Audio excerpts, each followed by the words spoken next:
So I am kind of in the middle of making this beat. I've gotten to the point where I'm arranging it, and then I'm going to start to mix and master it. So I figured I'd start recording so that I can record my mixing and mastering process. Most of the mixing is already done at this point, but I do adjust some things every now and again at this stage because I'll notice things that I didn't notice before. So I am almost done arranging this. I want it, although I do want to change this pattern, this 808 pattern, and add like a little descending thing. I like to do that on like the middle quieter part.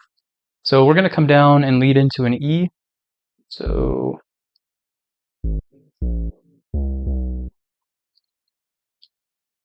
pitch it up an octave.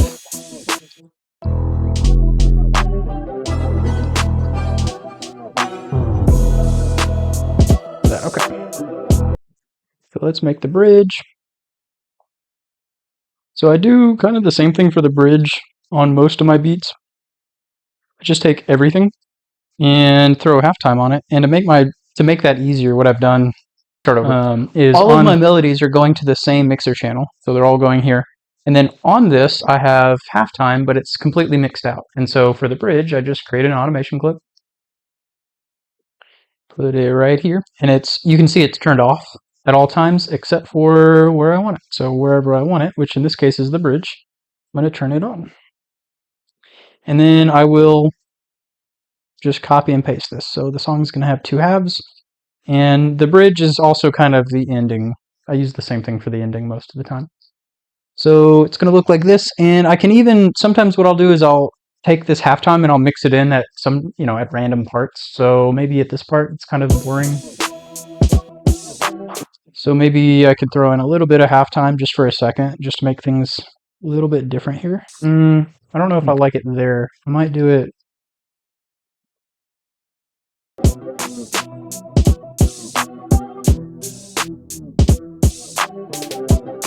There we go. Just for a little bit of variation, so it's a little bit different. And I could do the same thing for this.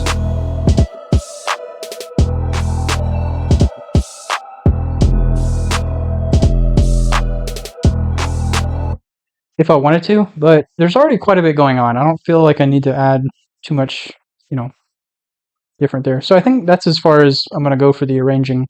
Let me add the tags, and then I will start to master it.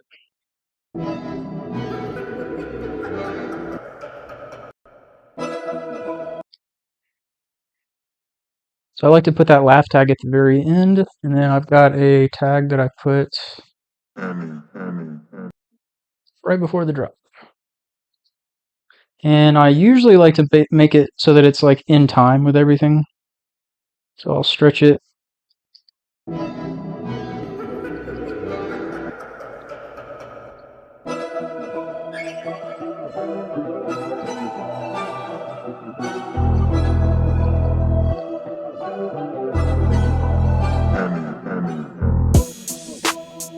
And it goes into it. Okay.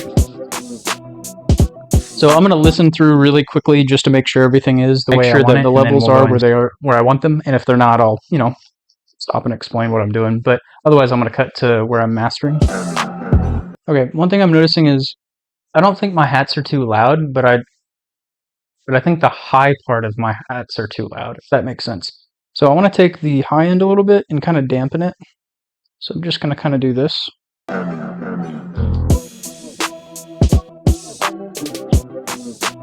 Okay, so and I may go back and adjust some things as I'm mastering this, but for now I think that's most of the mixing that I'm going to do. So let's pick a really loud part of the song, and then I'm going to use that to essentially master the song. So this will probably be the loudest part. So I'm just going to loop this part and essentially master the song from the loudest, the loudest section. Okay. So in order to master this, let me go ahead and save it, because especially if you're in FL, it doesn't crash as much as it used to, but FL used to crash pretty often, and so you would sit there and lose a bunch of progress if you didn't, save. I also have autosave turned on, as you can see in this little extra help bar down here, but save anyway, just to make sure. Okay, so let's take all of our main pieces. So I've got all of my melodies going to the same thing, so the same mixer channel, so I'm going to grab that. Okay, so I'm grabbing my melodies. I've got my bass and my 808 going to the same mixer track, so I'm going to go grab that. So that's my, I'm just going to call it my 808s. And then all of my drums are going to the same place.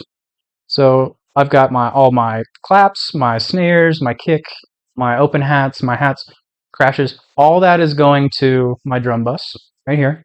And then I've got my tags. Okay, so these are like all of the main parts of my song. I've got my melody, my bass, and my 808s, and then my other drum sounds right here, and then my tags. And I'm taking all those, and I'm gonna to make it easier to see, I'm gonna have them come over here and just send all of them to this one right here. So in this case, it's 27. Normally, I would put it right next to it, but for the purposes of visually splitting things apart, so it's easier to see, I've pushed it over to the side here. So I'm going to go to File, so right-click on 27, go to File, and I have a pre-master chain right here, pre-master chain. And I've got a whole bunch of things on it, and all of them are basically turned off except for the ones that I want to use at any given moment. So I'm going to turn them on as I use them, essentially, is what I'm trying to say. So the first thing in this chain is an EQ.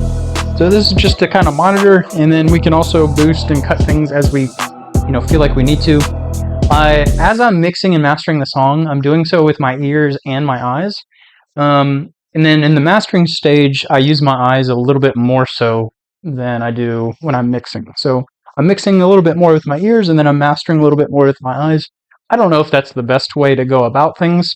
I'm sure somebody has a better and more efficient way of going about it, but as far as what I've learned so far, that seems to work for me in the current moment. So. Oh, and one thing I almost forgot to mention is these videos where I'm like mixing and mastering and making things, they are multi-purpose. So the first purpose of them is to be like educational. So if you are somebody that doesn't really know anything about music production, hopefully you'll learn a thing or two.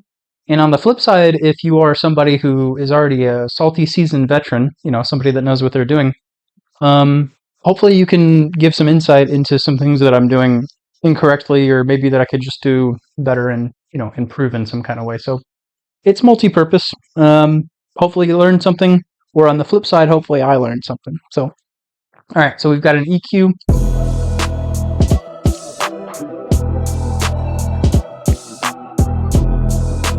Audibly, I like where things are at. Visually, I think I also like where things are at. I think at this stage, I'm going to start doing some high and low cuts. And I do so in very small amounts. So this is it says 20 hertz, but it's just a little bit of a cut and then a little bit of cut up top. And part of the reason for that is because a lot of speakers and stuff don't even pick up some of these super extreme frequencies, super low and super high frequencies. A lot of speakers don't even produce those frequency ranges. So in some cases, by cutting them, you're just removing extra signal and noise that isn't doing anything and could otherwise be like making things muddier or unclear, or just adding extra information that doesn't need to be there, basically. If you have a better way of explaining why people often do that, feel free to let me know down in the comments. I also know that with low cutting, that can also help with certain kinds of speakers that essentially just get like this little bit of a rumble from certain really low frequencies without actually adding anything to like the punch or the clarity of the sound.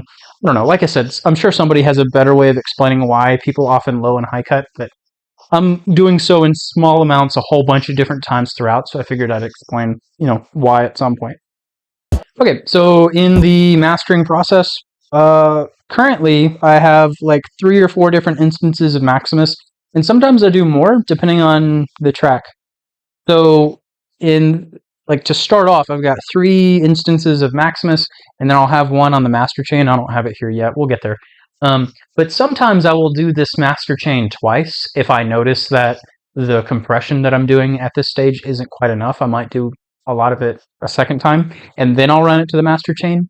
But we'll see with this track. I have something tells me with this track I'm not going to have to do that. Just looking at the EQ, I'm not seeing anything like jump up, which is an indicator to me that I'm often going to have to do a lot of this compression stuff more than once. And that's another reason why I look at this visually, is it can kind of tell me down the line some of the things to be looking for and some of the things that I'm going to be needing to do in order to tame some of those really, really dynamic parts of the song.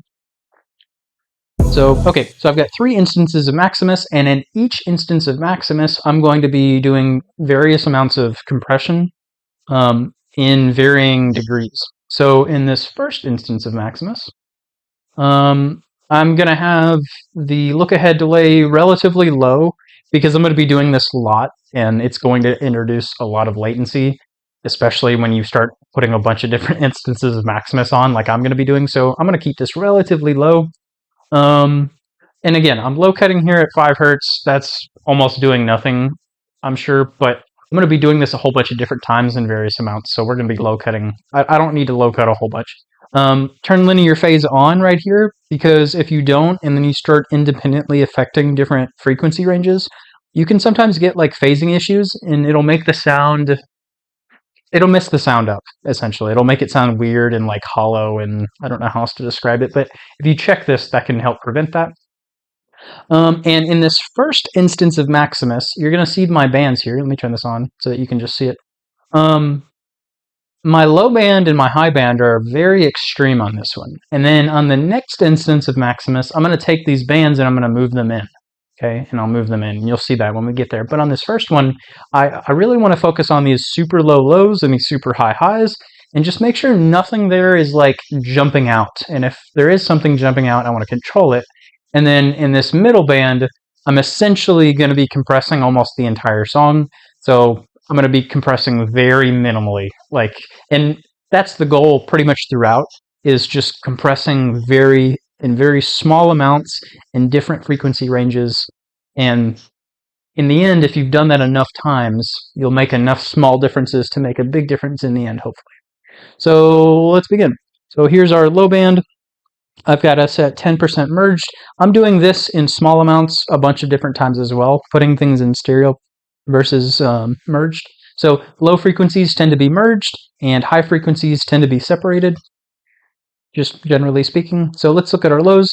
And in this first instance of Maximus, I've got all of my compression up here next to where this 9 is. You can see you can take this little dot and move it up and down. I've got all these up at the 9. In the next instance of Maximus, I'll bring them down. And then the next one, I'll bring them down again, and then again, and you'll see that. Okay, so we're starting up here at the 9. So let's look at our monitor. And the goal here is to do very small amounts of compression, and we just want to tame anything that gets really, really loud. So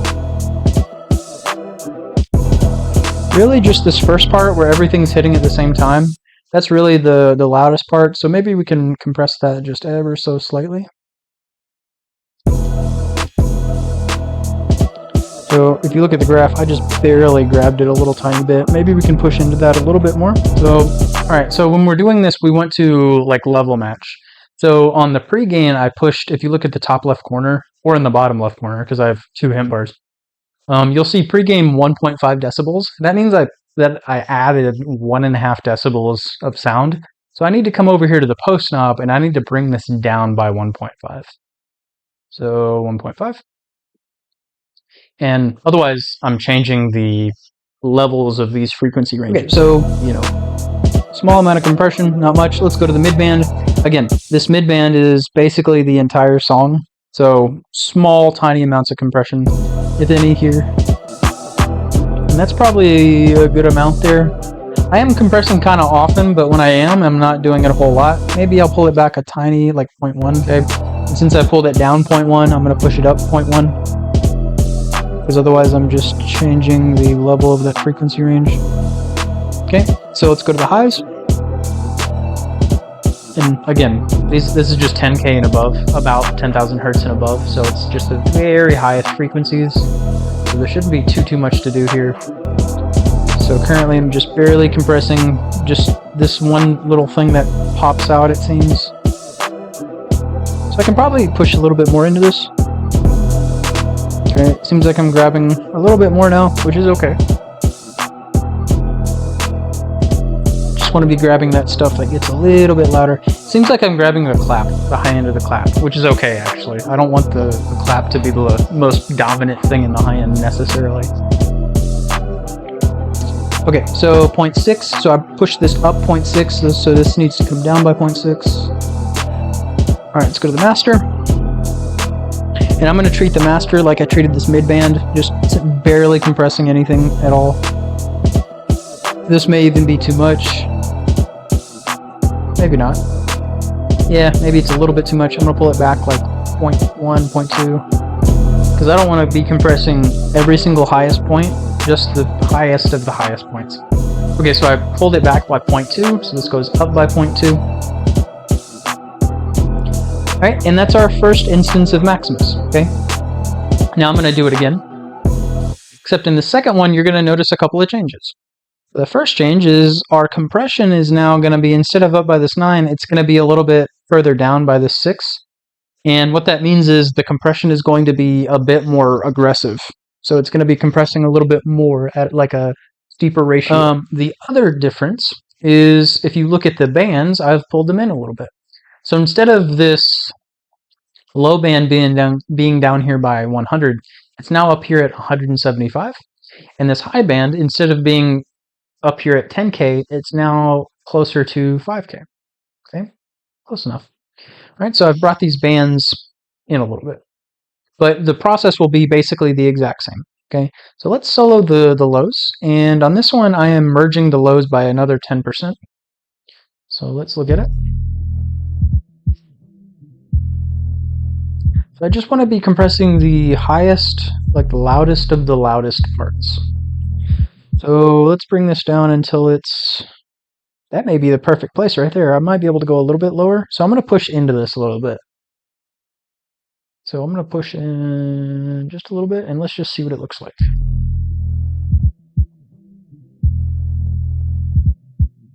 So I'm just like barely compressing the very beginning of that there and right there and right there. I'm going to push a little bit more.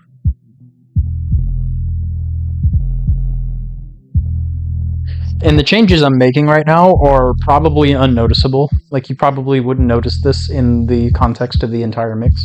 So I'm going to push a little bit more. Okay, so I've pushed this up 0.9, so I'm going to pull this back by 0.9. I'm going to go to the mids. And now that I've pulled these bands in, this middle band isn't the entire beat, but it's still the majority of it. So I do want to be careful with how much I'm compressing. But I can start to compress the middle band a little bit more aggressively and not worry quite as much about affecting the sound as much. And something I'm noticing here is, let me look.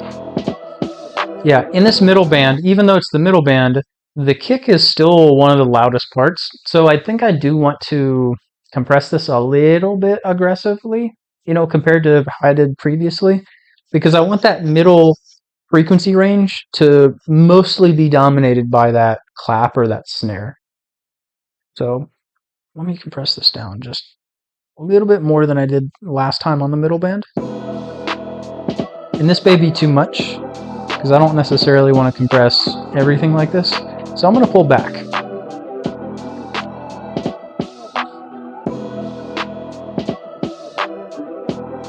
And it still may be a little bit much, because I don't know that I want to be compressing this often. So pull it down a little bit more.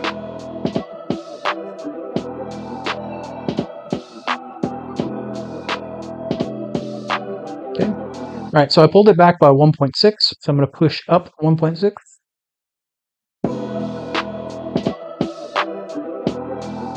Okay, let's go to the highs. And again, I want to start to compress the highs a little bit more aggressively as well, because I want, for this high range, I don't want the clap or the snare to necessarily be the most dominant part of it. I kind of want the hi-hats to kind of be the most dominant part of this high end. So I'm going to compress the clap down a little bit here.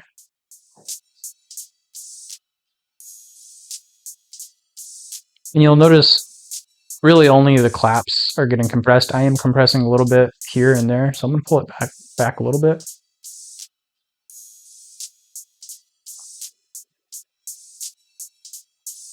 A little bit more. Okay, so I pulled it back 1.2. So let's push up 1.2. Let's go to the master. Oh, and on the high, I separated it another 10%. And on the lows, I think I merged it 10%. So let's go to the master. I can already just visually see that I can do quite a bit more compression. So let's go down to... I'll probably have to pull it back a bit from here because that might be a bit too much. Yeah, that's a bit too much. Anytime I'm compressing the master, I tend to do so less than everything else, or I try to. Because my goal is not to affect the sound, or it's to affect the sound as little as possible while pushing it as loud as it can go. So I'm going to pull it back a little bit more. Okay, so I pulled it back 1.9, so I'm going to push this up by 1.9.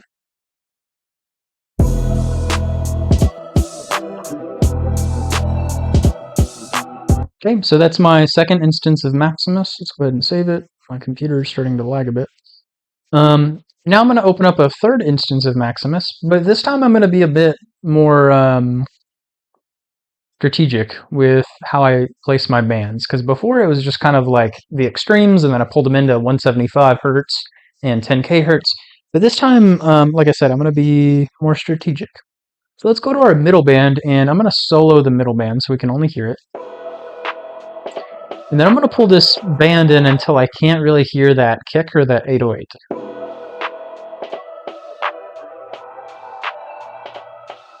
I can go pretty far. And then I'm going to pull the high band in until I can't hear the hi-hat.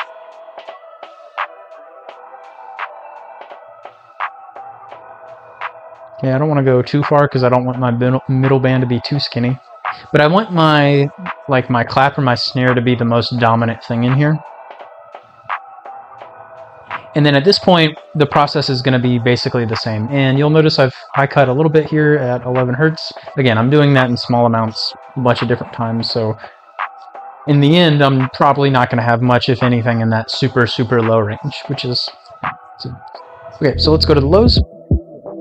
And on the lows, I've got another 10% merged. On the highs, I've got another 10% separated. Oh, and something to note, because I know that my highs are being separated a bunch of times, one thing that I did in the mixing process was my main hats here. You'll notice I have them merged by 53%. It doesn't, I shoot for about 50. It doesn't have to be exactly. And it's to kind of compensate for what I'm doing now in the mastering process. Because I don't want the main hats to be all the way out on the sides. I kind of want them closer to the center, but I don't want them like as centered as, maybe my kick or my 808. I kind of want them in between. Okay, so let's just go back to Maximus. And we're on our lows. So you'll notice I took the compression thing down from 9 to about the 6, and now I'm down to about the 3, which means I'm compressing a little bit more aggressively now. Okay, so I pulled this band down by 0.5, so I'm going to push this one up by 0.5. Let's go to the mids. And here I kind of want to focus on making sure that my main snare clap sounds are kind of consistent, because you can see that they're really not. If I bring this band down, that's where the highest point of the highest part of the clap is. That was a sentence and a half. And then this is where the other quieter claps are. So they're not exactly the same, and I kind of want to bring that together a bit. So I'm going to compress kind of where the quieter one is, just to kind of bring them down together so that they're a bit more consistent sounding. And I think I'm going to leave it as is. I don't think I'm going to adjust the levels much. Let's go to the highs.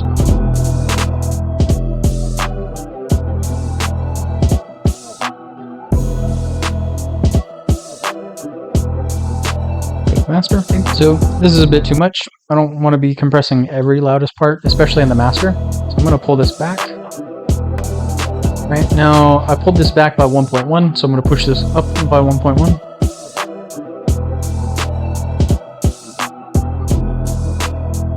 Okay, so I've gone through 3 different levels of Maximus, and at this point I can usually tell if I need to do more of that or not. by looking at the limiter, which is the next plugin I have in my chain. So we can see exactly how loud things are getting. And at this point, we can also push the volume up because we've done a bunch of compression. So you can see there's a bit of a gap now. I'm not going up to 0 decibels anymore. So let's push this up until we are. Okay, so we pushed it up 1.8 decibels after the Maximus. So, and one thing I like to do is compare before and after at this point, because at this point we've actually made a pretty significant difference, even if you don't necessarily hear it. So let's listen before the Maximus and, well, basically just the Maximus so far, and pushing up the volume a bit, and after. So here's before.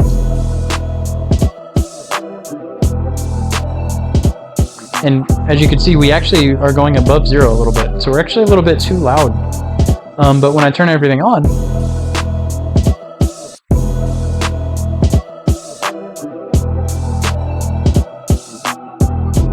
we're not going above 0, and we're noticeably louder. So here's before. Here's after. So we've controlled our peaks a bit. We've gotten a little bit louder. Let's go to the next thing in the chain. So the next thing in the chain is a patcher preset. So if you open up an instance of patcher and then right click and then go to 3-band stereo separation right here under special. Okay, if you click on that, and this will pop up. What this does is it lets you push things in stereo versus mono based on like frequency ranges. And we're already doing this with Maximus, so I don't do too much more with this, just a little bit. So I take my lows and I pull it down, which puts it in the mono space. But again, we don't want to do too much because I'm already doing this with Maximus. I've also done some of this in the mixing process as well. So we don't want to do too much. The name of the game is small changes. So pull the low frequencies into the mono space a bit, pull the high frequencies out, and then you can kind of play with the middle knobs a little bit. And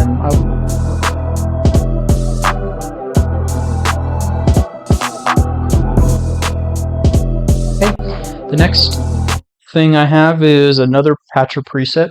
If you aren't using a patcher when you're mixing and mastering, I think you're missing out because patcher has so many awesome tools in it. This one is called the mid-side EQ. So if you go to patcher and then you open up, I think it's filter. Yeah. If you click on mid-side EQ, this thing pops up. And then inside this chain, I put a fruity limiter into the chain just going to the mids. So for the side signal, so this is just the stuff that's being pushed out to the sides of the stereo field. I'm going to cut the lows, like just the extreme lows a little bit, but then I'm going to boost like the basses a little bit. And this is optional, it just kind of depends on the track. And then at this stage I also kind of look and see like what frequency ranges I'm kind of missing out on. And maybe some that I might have too much in. So I'm going to kind of bring this down a bit here. And then maybe bring it up here.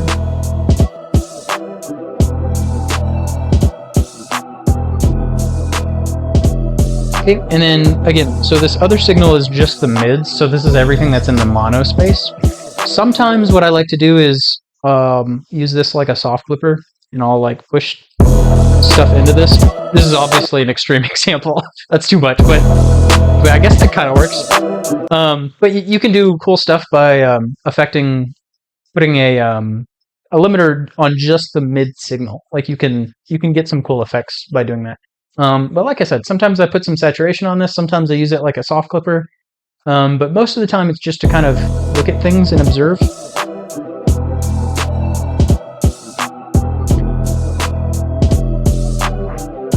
And in this case, I'm doing a small amount of limiting, which is fine. It's like an unnoticeable amount. Nobody's ever going to hear that tiny amount of limiting, so it's not a big deal. And like I said, at this stage, you can add a little bit of saturation if you want to.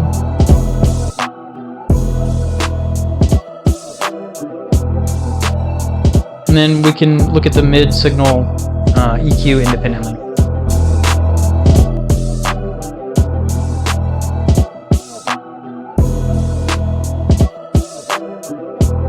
Okay, I've got another EQ.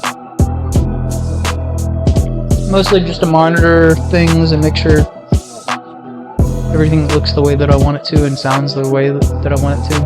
And again, no limiter. This one's again just to monitor things and see where we're at. So at this stage, I would probably make a decision on whether I want to do some more compression or not before I run everything back to the master chain. And by looking at this, I probably could do a little bit more, but I don't think I want to. Like visually, it looks like I could probably push a little bit more. If I brought this down to like here, I could probably push, where's that at? About -2 decibels maybe. But I think I'm going to save that little bit of pushing to the very end when I push into a soft clipper. So I think I'm okay with where we're at right now. And again, sound-wise, sonically, it sounds pretty loud. Like, it doesn't sound like anything's super quiet to me. So I think we're good. I don't think I'm going to compress anymore. If I was going to compress more, what I would do is I would send this to another chain, put on another pre-master chain on it, and then I would take off everything except for Maximus, basically. Like this.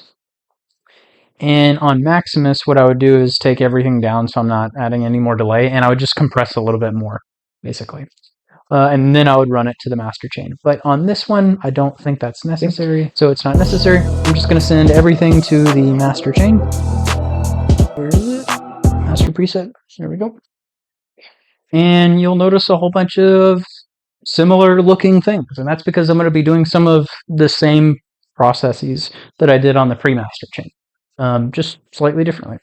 So the first thing I'm going to do is look at the EQ. We've already done this quite a bit, so I probably don't need to do too much at this stage. So let's put on, take that off. Let me take off everything I'm not currently using. Okay, so I've got a limiter, and we could add some saturation at this point if we wanted to, but the main purpose of this limiter is to have a visual for what I'm doing with these compressors. So I've got 2 fruity compressors, and I'm going to do something kind of similar but slightly different with both of them. So let's turn on the first one. I'm going to turn it off and back on, and you'll see, and we're going to hear a difference. So let's listen to it for a second. And I'm going to turn this compressor on, and you should notice it get a little bit louder. As well as visually, everything just kind of got bumped up a little bit. And the way that I got these settings for this compressor was I was mastering another song that I was making that was kind of similar to this. And I got these settings, and I like the way that it sounded. So now I kind of start with these settings, and then I tweak them according to the song.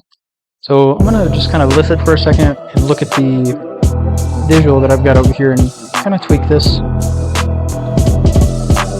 And something else to note about the compression at this stage is it's optional. Like, I mean, technically all of this is optional, really, but this is more so optional than some of the other things I've done. And the reason I say that is, at this point, sometimes more compression isn't really needed, and sometimes a lot more compression is needed. It really depends on the track. So in this case, I think I'm actually getting a little bit too loud for my taste, and I think I'm doing a bit too much compression. So what I'm going to do is take this mix knob, and I'm going to pull it back a little bit.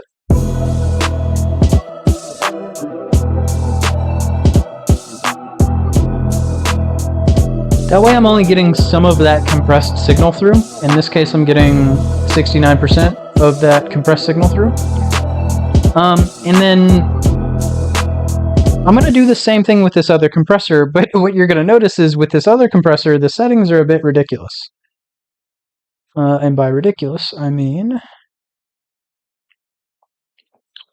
I have 0 attack and a relatively slow release. Okay, let's go with 107 is fine. Let's go with a 3-to-1 ratio. And I'm bringing the threshold way down and pushing the gain way up. And you'll notice when I turn this on, everything's going to get pushed way too up, like way too loud. And there's like this pumping effect. Like volumes coming in and out, like super aggressively, and this is obviously way too much. And so what I'm going to do is what I did with the other compressor, and I'm going to mix this way back, except for this one I'm going to mix it almost entirely back. So that just a tiny amount of that over-compressed signal is getting through. Everything really depends on the track. So at this stage, sometimes I've got this one up a little bit higher and the settings are a bit more aggressive, and this one isn't mixed out at all. It really depends on the track. And sometimes I'm not even using this second compressor at all because I've done too much at this stage. And this might be one of those tracks where I might even pull this back even more or off. Might pull it back a bit more.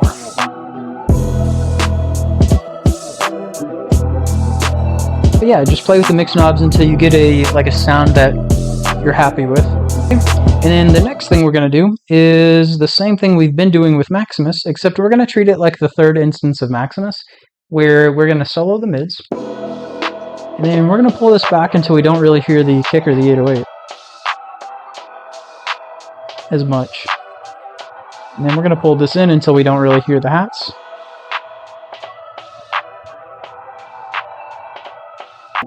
And then this time, instead of doing various levels of compression, so 9, 6, 3, we're going to pull it down and we're going to be doing a little bit of limiting. Okay? I'll pull this down by 0.8, so I'm going to pull this up by 0.8. Oh, and again, we're merging the lows by 10% and the highs are being separated by another 10%. So let's go to the mids. We just want to barely compress things down so that they're more consistent across the top. So it's not happening every time, just where it's louder. And I don't think I'm going to adjust this too much here.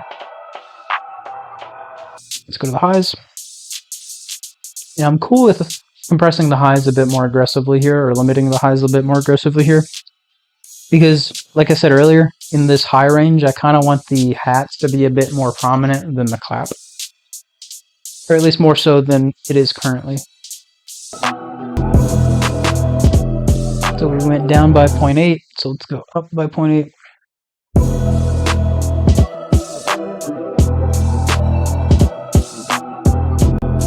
Look at an EQ. Okay, let's go to another instance of Thatcher. And again, I'm just adjusting the stereo field a little bit. So bringing the lows to the mid, bringing the highs separated a bit. And then you can play with these middle knobs a bit.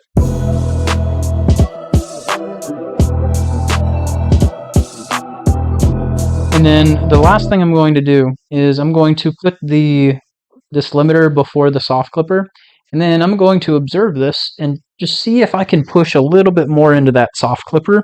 And if I can, I'm going to do so, just to see if I can get this a little bit louder. Right now I'm looking visually to see about how much I think I can push it, and then I'll use that as a starting point for how much I push. Okay, so it seems like I could probably pull it down to about here. So if you look at the top left corner, it says negative 2.1 decibels. So I can probably push about 2 decibels into the soft clipper before I start to really notice a change. So let's try that and see what it sounds like. So I'm going to put the limiter after the soft clipper now. So to push about 2 decibels into the soft clipper, I'm just going to take this pretty EQ that comes before it, and I'm going to push this up about 2. You can see just visually, the peaks are a lot more consistent now. I can only pull this down a little bit before I see the next set of highest peaks. Whereas before I was able to pull it down quite a bit further, about 2 decibels is where I was able to pull it. Now these next highest peaks aren't quite as low. So I've tamed the dynamic range of the loudest parts of this by quite a bit. And that's about it. So I'm going to let some of this play back for a second, but I guess before we do that, let's compare before and after. So before everything, before the pre-master and before the master chain, this is what it sounded like.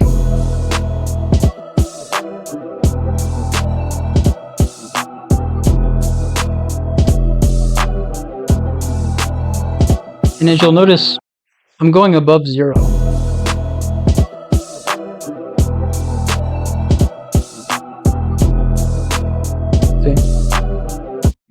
And then this is after.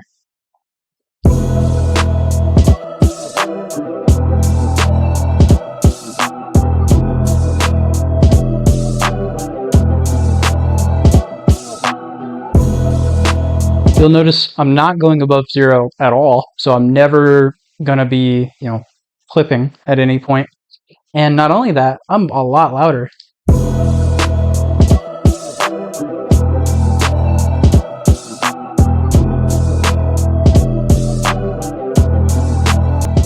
So here's before.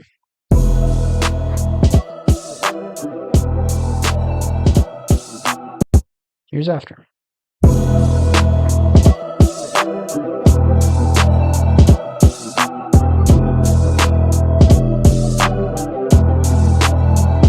Alright, so again, this video is multi-purpose.